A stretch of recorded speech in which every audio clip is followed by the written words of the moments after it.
The reason why it's so hard to apologize is because we are designed to see ourselves as the hero of our own story. And when we do a bad thing, we resolve that cognitive dissonance by deciding we didn't do the bad thing. So being brave and being self-aware and taking charge and saying, you know what, I did do the bad thing and I'm going to apologize for it, makes you feel like an absolute superhero. I'm sorry. Sorry, my bad. Sorry. I'm sorry. I apologize. Apologizing is a habit, like any other habit. And just like you learn to tie your shoes, just like you learn to brush your teeth, you can learn to become a good apologizer. We have a very easy 6.5-step plan. Number 1, use the words I'm sorry or I apologize. Not I regret, not I'd like to apologize. No, say those exact words. Number 2, say what you did. Don't apologize for the situation or what happened last week. You have to name your sin. Number 3 is show that you understand why it was bad, why it was hurtful. Number 4 is don't make excuses. Explain as much as you need to, but do not let that sort of slip into making excuses. Number 5 is say what steps you're taking to ensure that this doesn't happen again. Number 6 is if you can make reparations in some way, whether that's paying for the dry cleaning or making the entire staff undergo diversity and equity and inclusion training, do that. And 6.5 is listen. You have to let the other person have their say. You don't need all 6.5 steps for every situation. If you just step on someone's foot, that's a quick I'm sorry and you move on.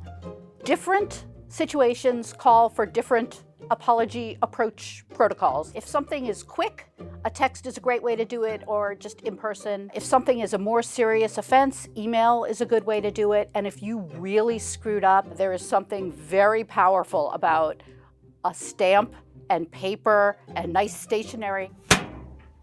The one thing you have to be sure, when you are apologizing to someone, you have to give them an out. You do not want somebody to feel trapped by you if they don't, especially if you did something really bad. Do not trap them in their car. They need an escape route. And you also have to consider, does that person want to hear from you?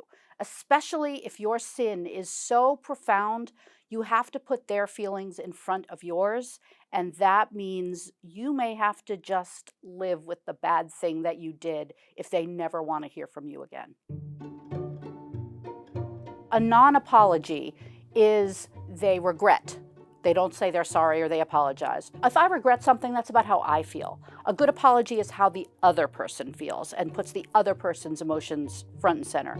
A bad apology or a non-apology is also gaslighting. It can be, I'm sorry, I forgot that you are so delicate and such a snowflake and that you have no sense of humor and that, you don't really understand how the work world works and, all of those kinds of things that make you question whether you're crazy for wanting the apology in the first place. A non-apology does not take responsibility.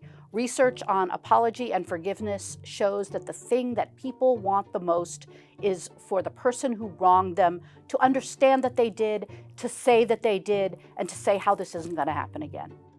If you're not sorry and you apologize, you're almost always going to apologize badly, and a bad apology is worse than no apology. A good apology does so much. It builds bridges, it heals wounds.